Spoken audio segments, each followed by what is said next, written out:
Hello, meu povo! Seja bem-vindo a mais um episódio do Papo Nutritivo comigo, Thalita Fernandes, e com a excelente companhia. Ele já vai falar bem assim, excelente pra quem? É um draminha, né? É um drama canceriano. Eu amo os dramas cancerianos, gente. Com ele, o nosso profissional de educação física...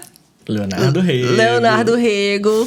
Já esteve aqui comigo em outros episódios, está aqui novamente. Só eu e ele estamos... Da outra vez a gente estava em 4 pessoas, né? Pois é. Ontem a gente estava num estilo meio Fernando de Noronha, agora tá só uma coisa mais íntima. Sim, estamos aqui. Vamos falar sobre avaliações físicas, que é o ramo do Léo, né, cara? Porque acho que... Tem um tempinho que eu te conheci e foi através de fazer avaliação física. Foi. 2016. Foi. 2016. Eu trabalho desde 2007, 2008 com avaliações físicas lá no UFRJ e vim pra cá trazendo isso. E, nossa, era todo dia, o dia inteiro. Sábado, avaliações. Domingo. Então, desde 2008... Estamos nessa. Sim, então estamos com a pessoa perfeita, né? Para explicar tudo pra gente em relação às avaliações físicas. Vamos numa pergunta mais importante. Avaliações físicas. É importante? Não é? Tipo... Qual é o grau de importância? Me conta. Todo mundo me pergunta isso, porque eu acho que há uma confusão, né? Que a gente... tá ali entre a avaliação física e a análise de composição corporal. Eu percebo que tanto os profissionais da saúde, e aí eu vou só salvar a galera que trabalha dentro de hospital, porque lá o processo é bem diferente, mas os profissionais da saúde, vamos fazer avaliação física e faz análise de composição corporal. Eu converso isso muito com os profissionais de educação física e o pessoal da nutrição. A avaliação física, ela na verdade é qualquer exame que vá emitir um diagnóstico e um laudo sobre a sua parte física. Não necessariamente, né? Não somente a composição corporal. Mas nas academias, enfim, consultórios de nutricionistas e tal, o pessoal se atém mais à antropometria, que são as medidas, né? Circunferências, e as análises de composição corporal.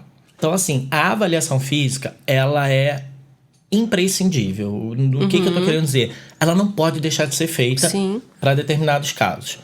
A análise de composição corporal já são outros 500. Ela é muito importante, mas não necessariamente, às vezes, ela é urgente. Então, vamos lá. Quando a gente vai no médico, eu tô sentindo, um problema aqui no peito e tal, eu vou procurar um cardiologista, né? Certo. E ali ele vai me atender na consulta, vai fazer algumas perguntas que já são protocolos, né, padronizadas. Possivelmente vai verificar se tá tudo legal, vai fazer algum exame ali mais primitivo, não sei como dizer. Um exame físico, né? E ele pode pedir outros exames mais complexos. A partir do resultado dos exames é que ele vai prescrever algum tratamento ou não. Quando a gente fala de atividade física e de nutrição, hoje eu peço aos meus clientes para entender o exercício físico e a alimentação como tratamentos não farmacológicos. Então vai ser prescrita uma alimentação para aquela pessoa e vai ser prescrita uma atividade física para aquela pessoa. E ela vai ter que seguir aquilo. Só que como que eu vou prescrever algo se eu não faço a análise antes, uma avaliação diagnóstica antes? Então a avaliação física é muito importante para qualquer pessoa. Seja ela querendo emagrecer, seja ela querendo hipertrofiar, seja ela querendo, que nem o pessoal fala, só para saúde, não importa. A avaliação física é importante para você ter o teu tratamento de forma adequada. A análise de composição corporal já são outros 500. Outras coisas. Tá, e quais são os tipos de avaliações? Então, nós temos a avaliação diagnóstica, é a mais conhecida, que você vai coletar dados para poder emitir um diagnóstico. Aí a análise de composição corporal, que a gente vê gordura, massa muscular, água e tal, essas coisas, nós temos vários métodos. Tá? Os mais antigos, que são os protocolos de dobra cutânea, que a gente usa o adipômetro, né? Tenho certeza que quem já fez avaliação de composição corporal sabe que é aquela pinçazinha que aperta só onde tem a gordurinha. Ela não aperta uma articulação, não. Aperta onde tem a gordurinha. Aí nós temos as dobras cutâneas, né, com adipômetro. Nós temos as bioimpedâncias, várias. Nós temos o DEXA, que é a densitometriose, que hoje, para composição corporal, ele tá muito mais acessível do que quando antes, né? Tem, por exemplo, 2 planos de saúde aqui no Espírito Santo, eu não sei no resto do país, tá? A gente não me cobrem isso. Mas que já fazem a densiometria para composição corporal pelo plano de saúde. Bacana. Porque os protocolos para pessoas, por exemplo, com deficiência física, eles de dobra cutânea e a bioimpedância antigamente não tinham, hoje já tem marcas que têm específicos, mas o DEXA era o padrão ouro. Padrão ouro, isso que eu ia te perguntar. É padrão ouro? Não, o DEXA com certeza, cara. É muito bom, assim, porque ele, além de ter a confiabilidade, a fidedignidade que a gente falou das estimativas, ele me dá informações para a educação física, por exemplo, muito preciosas, sabe? O diâmetro da massa muscular. Porque às vezes não é só aumentar o peso daquela massa muscular, é realmente aumentar a grossura dela, vamos falar assim. Sim. E algo mais minucioso, né? Vai mais. E exatamente os locais que tem gordura, qual tipo de gordura, que essas pessoas também às vezes não sabem, mas que eu tenho certeza que você vai me puxar isso, entendeu? Mas a bioimpedância é a mais acessível financeiramente para o público. Porque é importante. Fala, Tatá. Não, é um valor alto, né? Você ter o aparelho de bioimpedância é um valor alto. Aí só me fala assim o conceito. O que é uma bioimpedância? Então, bioimpedância, na verdade, é um método, né? Onde vai passar correntes elétricas pelo corpo da pessoa. E aí essa análise pela impedância, pela resistência que essa corrente elétrica encontra no corpo dessa pessoa, tá? São correntes elétricas de baixíssima frequência, mas isso é fundamental para você analisar. Por quê? Existem hoje que o pessoal chama de balança. Eu não vou poder chamar de balança, gente, porque quem me segue no Instagram sabe que eu perturbo quem chama aquilo de balança. Aquilo é um scanner. Balança é a de R$100.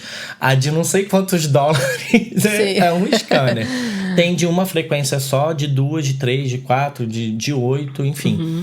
Minto, de 5, que é a máxima. Então, essas frequências, quando elas encontram um músculo, ou uma célula de músculo, ou uma célula de gordura, uma célula óssea, água, esses componentes do nosso corpo têm resistências diferentes. Né? Então, a bioimpedância ela é hoje sim fidedigna para acompanhamento, porém ela tem todo um preparo, tem questões, né? Isso que eu ia te perguntar. Porque muitas vezes você, por exemplo, você vai fazer a avaliação, aí você vai mandar as considerações que a pessoa tem que fazer antes de ir. Fala, por favor. É importante essas... Olha, é importante. Todo mundo fala assim, nossa, mas tem que fazer jejum sólido de 4 horas. Eu falo, meu anjo, tu já fez hemograma? Tu já fez exame de colesterol? Porque é jejum 12. Total, amor, de 12, entendeu?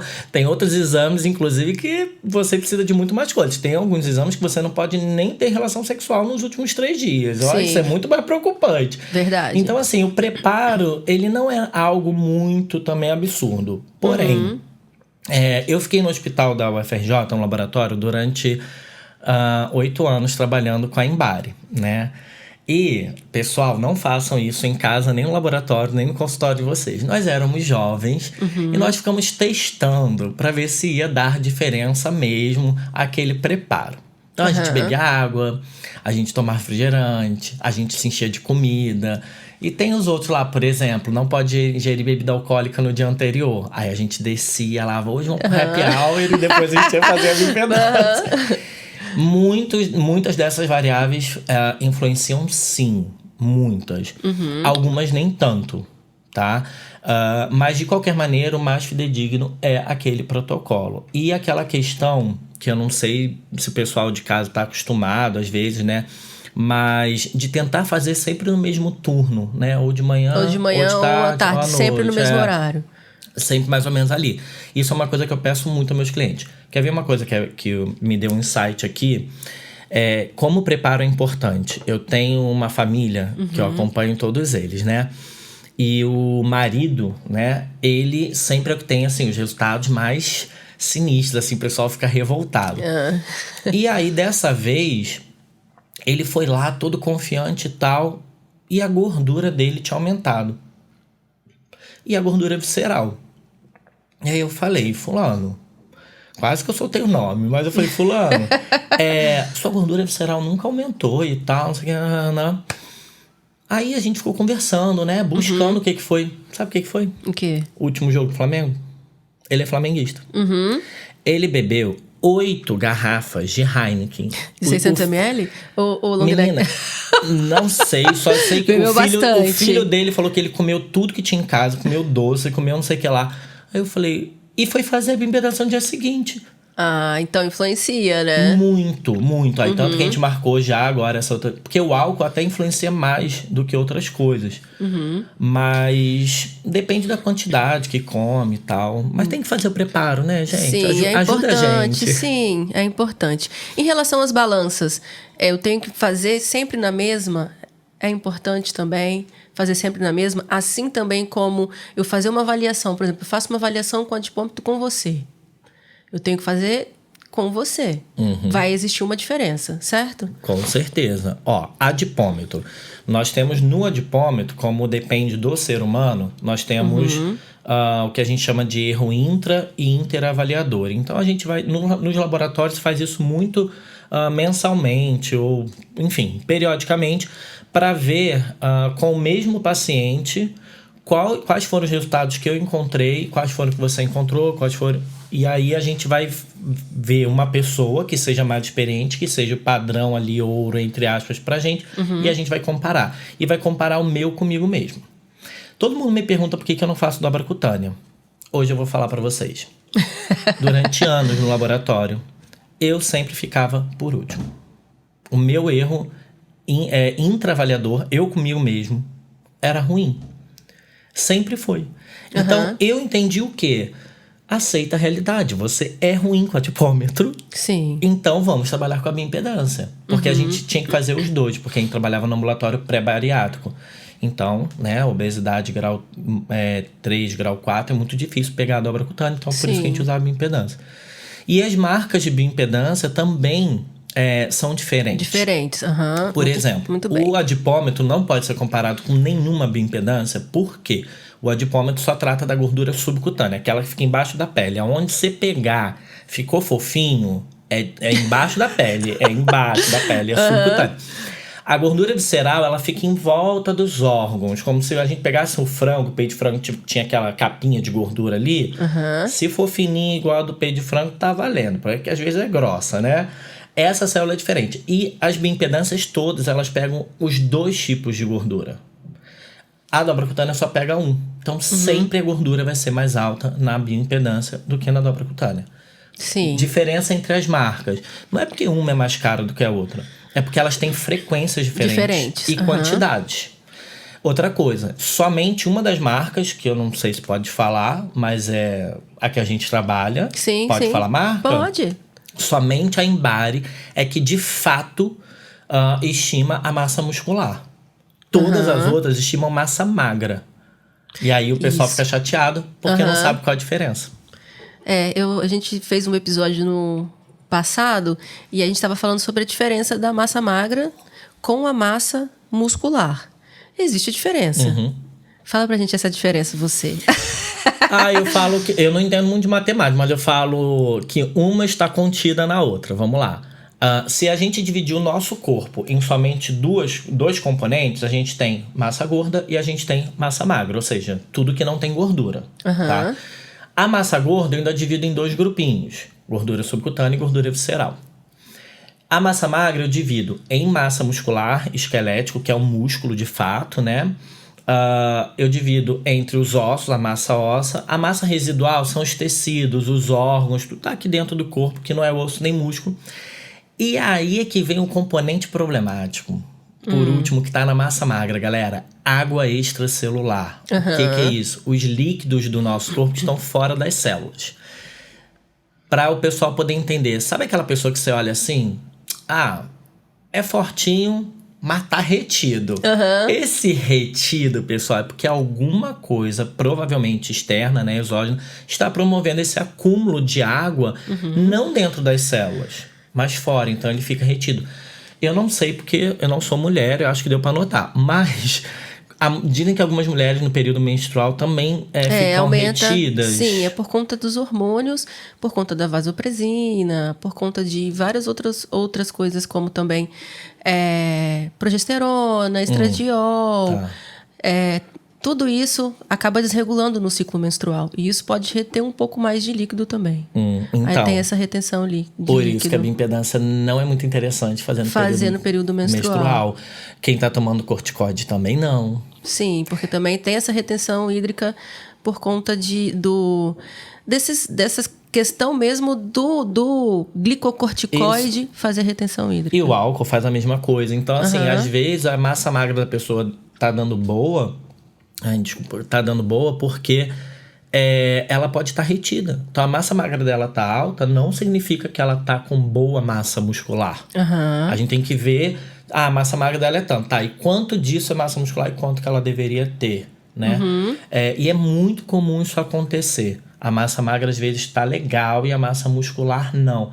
Porque tem um outro fator que ajuda muito a aumentar a retenção de líquidos no corpo. Cortisol alto.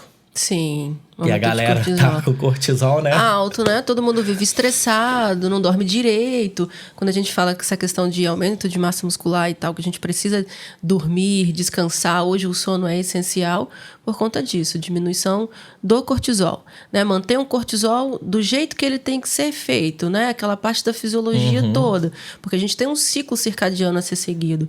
Então, se eu não durmo direito, aí lá de manhã que eu tenho um pico de cortisol natural, normal... Aí eu vou ter mais pico de cortisol. Exato. E aí mais estresse, mais retenção hídrica e aí assim... aí essas coisas, Tatá, a gente, na consulta, antes de fazer o exame, a gente vai conversando, vai tentando identificar tudo. Por isso que eu falo, não é só uma avaliação de composição corporal. São várias avaliações que eu faço ali, na verdade. Eu faço essa análise do discurso da pessoa, eu já vou anotando algumas coisas. Os meus clientes que assistirem isso aí vão falar, ele fica perguntando negócio do bonequinho também, porque eu quero ver se a pessoa tem algum distúrbio de percepção de autoimagem. Eu tive uma cliente minha que ela falou assim, eu quero emagrecer. E aí eu olhei pra ela e falei, meu Deus, mas não tá precisando emagrecer aqui não, vamos lá. Sim. Aí eu fiz exame, não, ela não tinha nenhum distúrbio não. Eu falei, tava parecido com o que eu olhava ali e tal, não sei o que lá. Fizemos exame, fui perguntando porque eu não tinha tanta gordura assim, né? Mas enfim. E aí, conversando, ela falou assim, não, eu preciso emagrecer o mais rápido possível. Não dá pra ficar esperando 6 meses, essas coisas não. Porque senão, daqui a pouco, meu casamento acaba. Porque eu emagreço, meu marido volta a gostar de mim, eu já era. Isso tem muito, né? Aí eu falei, opa, não é a bioimpedância que vai me ajudar aqui. Sim. Né? É entender que essa mulher, ela quer reconquistar o marido dela, tudo bem. E ela quer uma mudança, né? Na composição corporal, sim ou sim, pra ela poder ser amada novamente. Mas que é óbvio que eu falei pra ela que, por exemplo, algumas atividades ajudariam muito ela, porque eu tentei incluir ela em atividades coletivas com outras mulheres, com outras pessoas mais jovens e tal. Porque eu queria também que ela olhasse que ele não é pra ele gostar do corpo dela.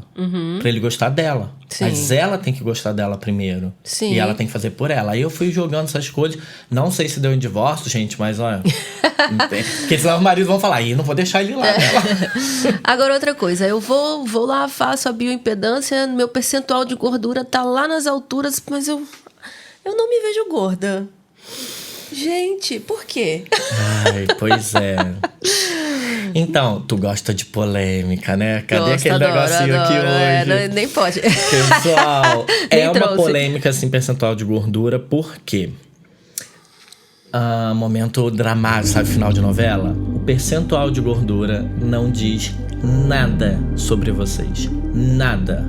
Ele é um indicativo se eu tenho que analisar outros parâmetros. O que é o percentual de gordura?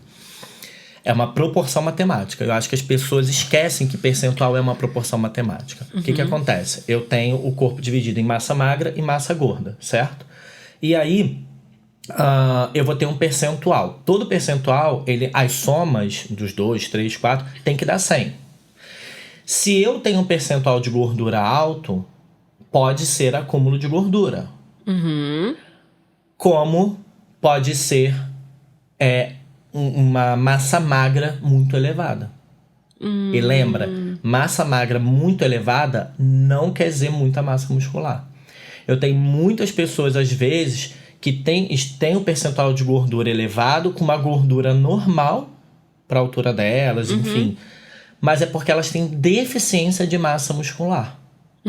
Essas mulheres, que o pessoal chama socialmente ou vulgarmente de falsa magra. São as mulheres que têm um percentual de gordura bem alto, algumas às vezes até em obesidade e tal. Sim, mas porque tá com uma deficiência de massa muscular, só. Entendi. Às vezes a gordura visceral, né, tá assim, super normal. Aí é que tá também. Sabe quem é muito esse público?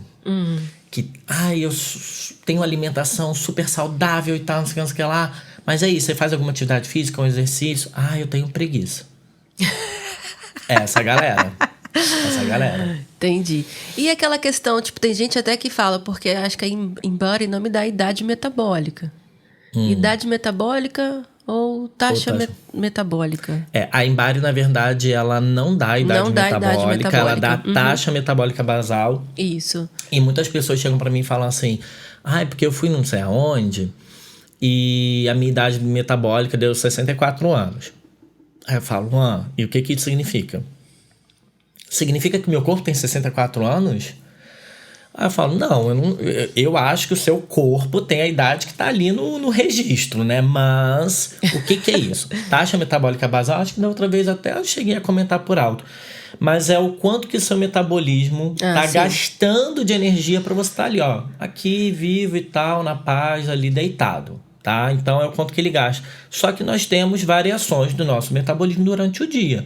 Então ele vai sair dessa base, vai subir, vai descer e tal, depende do que a gente tá fazendo no nosso dia. E ele pode subir, se manter um pouquinho e tal.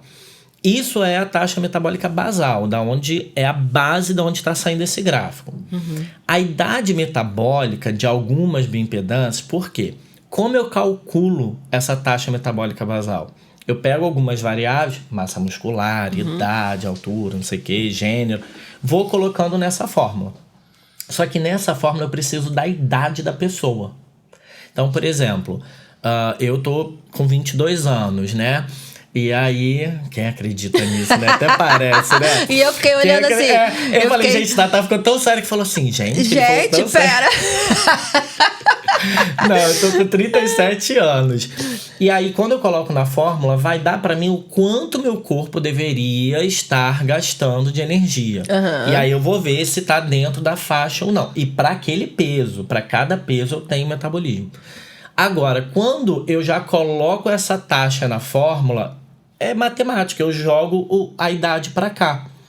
E aí, esse gasto de energia que você está tendo hoje seria aceitável para esse peso nessa idade. Então, o que significa idade metabólica acima da sua idade? Que o seu metabolismo está mais lento do que deveria estar, está gastando menos energia do que deveria estar. Se a minha idade metabólica estiver abaixo, significa que eu estou gastando energia mais do que deveria estar gastando, que é um ponto positivo, nada em excesso, mas é um ponto positivo. Então, assim, eu prefiro dar o valor da taxa metabólica basal. Eu lembro uma vez que eu fiz, a idade metabólica tinha dado 28 anos, e eu tava com uns 35. Aí você se sentiu bem. Agora se tiver da 64 anos. Nossa, eu ia sair de lá arrasada. Mas é isso. Você contou pra mim a tua ida pra nutrição comportamental. Cara, você melhor do que ninguém pode falar como que é difícil quando a pessoa senta ali na sua frente, ela já tá arrasada emocionalmente. Sim. A gente atende muita pessoa que ela já chegou quase que nas últimas, né? Aí imagina você falar pra ela, sua idade metabólica é 95. Sabe? Tipo, o que isso você mexe bastante, tá? E o que você tá ajudando essa pessoa? Sim, e nada. Nada. É aquela coisa, né? Que eu até ia te fazer essa pergunta. em relação a algumas pessoas, tipo, não sei se cabe a todo mundo, mas você acharia que algumas pessoas nem precisariam de fazer uma bioimpedância de primeiro momento? Digamos, por exemplo, foi no nutricionista ou foi em você fazer uma avaliação e, tipo, às vezes, igual você falou já, ela nem necessariamente ia precisar desses valores aqui. Né? E sim acho que balança muitas vezes não quer dizer muita coisa. Então, às vezes, tipo, tem algumas pacientes que não querem ver. Fala, não, eu não quero ver. Eu não quero, não precisa de... Então, você acha, tipo assim, parâmetros como espelho, medidas de roupa, não seria interessante? Olha, eu ensino para todas as minhas clientes, principalmente que estão buscando emagrecimento. Eu falo para elas, olha, você vai pegar... Primeiro eu pergunto, você tem alguma roupa que tá mais apertadinha, né? Primeiro nas regiões que mais incomodam e tal. Eu tenho uma, né? Porque quem tá querendo emagrecer sempre tem essas roupinhas, né? Sim. Aí eu falo, então você vai pegar ela, você vai vestir hoje, vai sentir, vai deixar ela guardada, você não vai colocar mais. Se for alguma que não tá fechando, também tranquilo, tá? E aí... Por exemplo, vamos supor que você fez isso numa segunda-feira, numa quarta, não importa. Todo esse dia da semana, você vai ali e vai tentando colocar. Porque roupa não mente. Roupa é igual criança. Entendeu? A roupa... Roupa e espelho também, né? O espelho, eu aprendi no hospital que ele mente. Mente? Sabe por quê? Eu descobri... Óbvio que eu não descobri, né, gente? No hospital você tá ali com tanta gente inteligente que eles vão te ensinando. E eles explicaram que antes deles falarem sobre o espelho, eles fazem um exame de percepção da autoimagem. Ah, sim, Porque o reflexo, né, que a pessoa vê no espelho, ele passa para uma área do cérebro que, na verdade, a gente enxerga o que a gente quer ver. Sim, aí tem uma distorção de imagem associada. Exato. Mas aí a gente consegue ver dentro de consultório e tal, umas pessoas que têm essas distorções de imagem. Porque você pergunta até, e como tá a sua imagem, seu espelho? Como você tá vendo? Tá melhor? Ai, não. Mas não, tô ficando sempre maior. Aí você já consegue perceber que essa pessoa tem uma distorção de imagem. Mas aí eu pergunto, e a roupa? A roupa tá folgada. Mas alguém te falou que você perdeu peso? Falou. Mas aí você percebe que a pessoa tem uma distorção de imagem. Que isso é muito comum, né? Porque assim, eu, por exemplo, até postei nos stories, tipo, foi a semana que eu engordei 6 quilos. Eu fiz a minha bioimpedância, aumentei 8 quilos na balança e engordei 6 quilos. E, tipo, eu vi que a roupa tava apertando, não quis ver, porque eu sabia o que teria que fazer pra melhorar. Aí eu fiquei fazendo vista grossa, ninguém falou que eu tinha engordado. Mas eu falo pra você, foi depois que eu fiz a bioimpedância, que aí eu fui me olhar no espelho e que eu falei, epa, peraí, realmente, caiu olha a barriguinha que é. Aí, porque eu não tava vendo o engordar no corpo, eu só tava vendo nas roupas. Mas assim, não mente. Então, eu sou a favor. O que eu falo, por exemplo, atualmente, eu tô seguindo muito o lado para trabalhar com psiquiatras. Então, os pacientes deles que têm depressão, ansiedade, alguns problemas que... Efeito colateral, né, da pandemia, eu tenho atendido muito essas pessoas, por isso até que eu falei, gente, não dá, vou ficar consultório só específico para alguns determinados clientes, pacientes. E esses pacientes, eu falo com eles, olha, a gente vai fazer um exame e tal. E esse exame é muito mais para mim, para eu poder fazer o acompanhamento, ver se eu tô acertando e tal.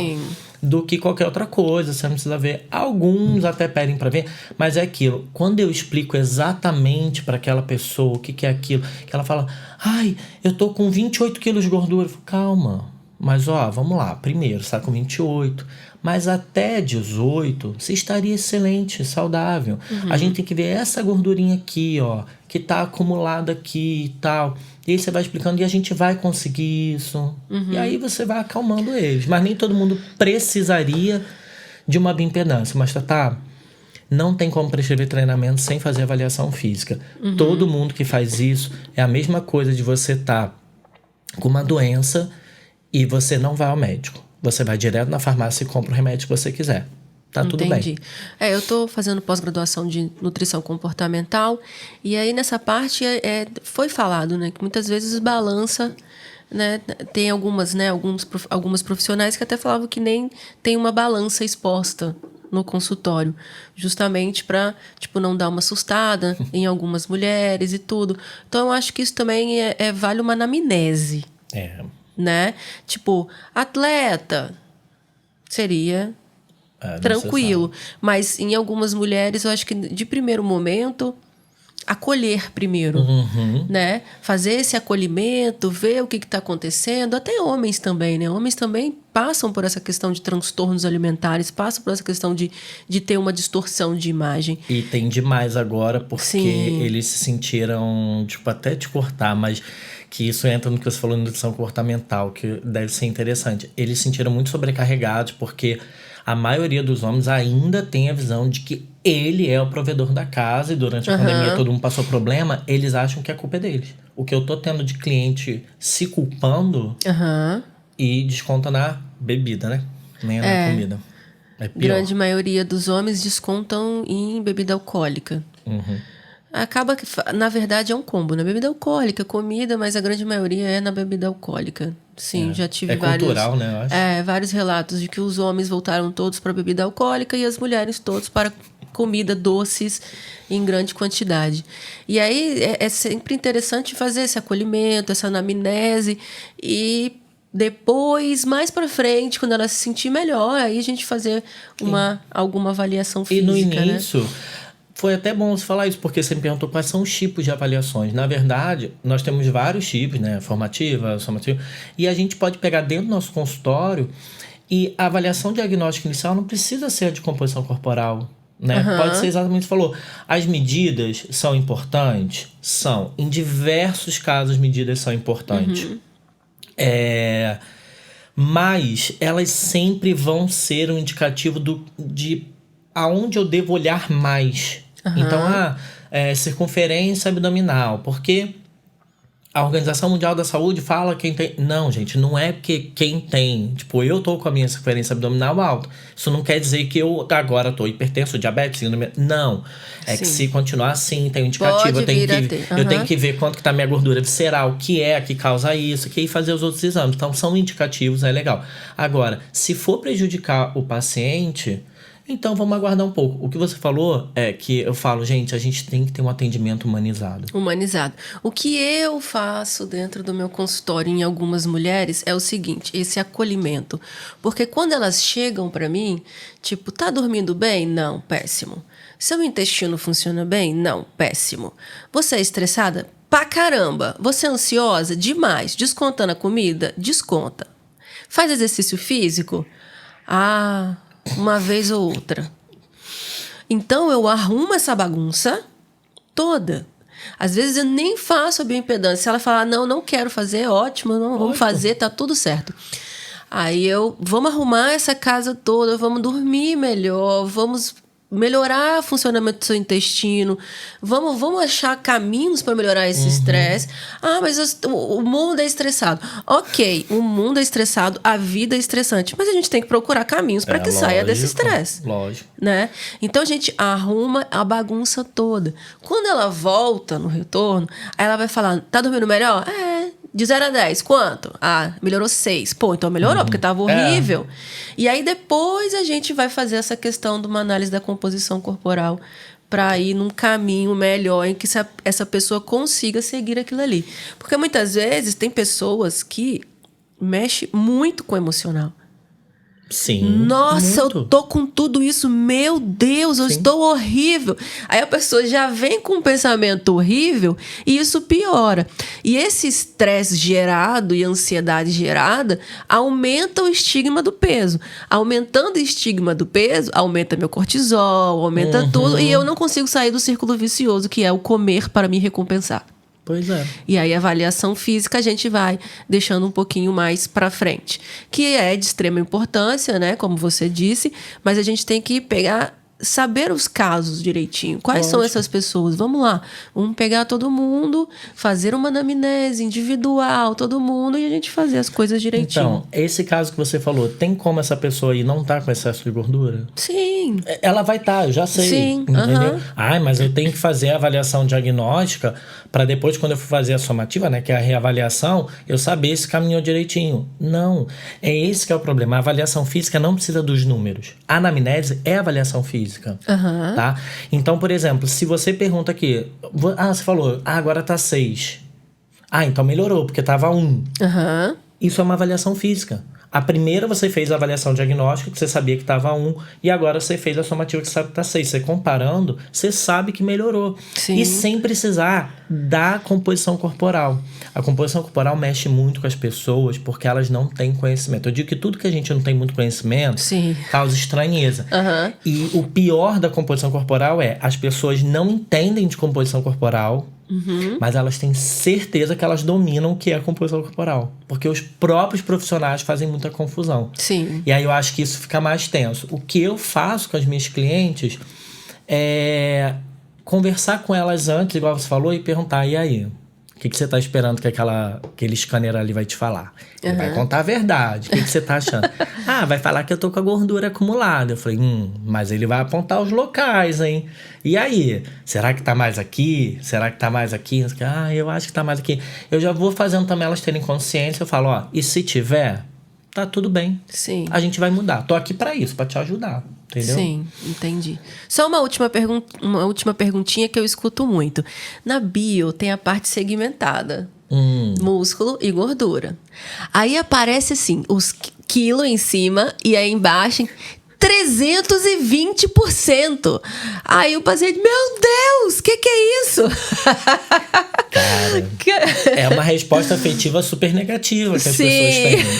Mas é o que eu falo, a resposta afetiva, a gente, quando tem negativa sempre, porque não sabe. Aquilo ali, na verdade, é muito engraçado, porque tem os bonequinhos eles são padronizados. Sim. Mas todo mundo pergunta, nossa, meu corpo é assim? Eu falo, não, o desenho do bonequinho é padronizado. O que acontece é o seguinte, quando a gente diz segmentar, é que o corpo, ele é dividido anatomicamente, cabeça, os membros superiores, que é só o braço, o tronco, que vem mais ou menos do ossinho aqui embaixo da cintura de vocês, aqui pra cima é o tronco, e depois as pernas. Então, o bumbum, tem que falar bumbum, né? Bumbum pode. O bumbum tá nos membros inferiores, tá? Então, a bioimpedância vai fazer uma análise estimativa também do quanto que essa pessoa teve de resistência para massa magra e para massa gorda em cada um desses membros, tá? E aí, ele coloca numa fórmula a resistência dá os quilos. Beleza. Só que essa pessoa tem uma altura e uma massa gorda total. O que as fórmulas da Embody dão? Para essa altura, essa idade e para o total de gordura que essa pessoa tem no corpo, X quilos seria o máximo permitido na região do tronco. Então vamos supor que o meu máximo permitido seria 12 quilos. Então esse seria os 100%. Ah, tá. Pegou? Peguei. Se eu tô com 18, vai dar 100 e poucos ou 200% e por aí. Então, o que eu uso esse percentual? Que também é uma fórmula muito duvidosa, podemos questionar bastante. Eu falo pro meu cliente, não é fidedigno, né? Porque tem umas variáveis ali que eu discutiria, entendeu? Eu falo, deu 320%, não tem problema. Contanto que na próxima vez esteja abaixo de 320%, isso tá bom. Aí alguns perguntam, então quer dizer que tá 3 vezes mais do que eu poderia, né? Eu falei, tá. Falou, não, daqui a pouco eu vou diminuir isso. E aí depende muito como vai, mas não é nada demais, não. Tá, ótimo. Olha, amei nosso papo, foi incrível. Também. Eu aprendi também, tá? Porque tem algumas coisas, porque a avaliação, às vezes a gente fica assim, meio que cri, peraí, deixa eu ler de novo, deixa eu ver. Então sempre tem essas dúvidas, eu acredito que não só do pessoal leigo, mas também de profissional. Como você mesmo disse, algumas pessoas acabam se confundindo, né? E aí não conseguem fazer essa avaliação física de uma forma bacana. Então, gostei, aprendi. Espero também que vocês tenham aprendido. Eu posso só deixar um recadinho pessoal? Se você posso fazer jabá? Claro. Pessoal, eu tenho um curso online de interpretação do exame de bioimpedância da Embare. Ai, top. E lá eu coloco tudo que eu aprendi desde 2008 até aqui. Porque todos esses erros que eu falo lá foram os que eu cometi. Então eu peguei, fiz uma análise de todos e lá eu faço estudo de caso de 20 pacientes, 20 tipos diferentes, pela análise da educação física, da nutrição e da psicologia. Então deixa seu Instagram, tá? Deixa onde que tá esse curso. O Instagram onde que vende? É o prof.leorego. E lá na minha bio tá o linkzinho do curso, que é lá da Progrida, né? Lá da empresa onde a gente tem os cursos de online lá. E é legal, não é um valor bem acessível e um curso de 4 horas, certificado. Mas assim, eu tenho, cara, atendido vários profissionais de várias áreas, porque hoje nos hospitais a bioimpedância da Embare tá reinando, né? Então Sim. É interessante a gente ter um diagnóstico melhor. Top! Viu, gente? Que legal. Eu gostaria de agradecer, tá? Ao Léo. E gostaria de agradecer a todos vocês. Estamos aí nesse canal que tá crescendo. Tem o quê? 3, 4 meses, Cleiton? 4? Mais ou menos isso. Já até me perdi. Cara. E tem que pedir pra seguir, curtir, compartilhar. Gente, eu peço. Curta, Sininho. compartilha. Até porque um papo descontraído é um papo que você não vê, tipo, muitos termos técnicos, mas as pessoas que já sentaram aqui ao meu lado são pessoas extremamente profissionais. São pessoas, já sentou aqui do meu lado, pessoas com mestrado, doutorado, sabe? Com um peso curricular muito bacana. Então eu fico muito feliz e espero que vocês gostem e continuem compartilhando e curtindo. Tchau, gente. Tchau. Papo nutritivo, ó.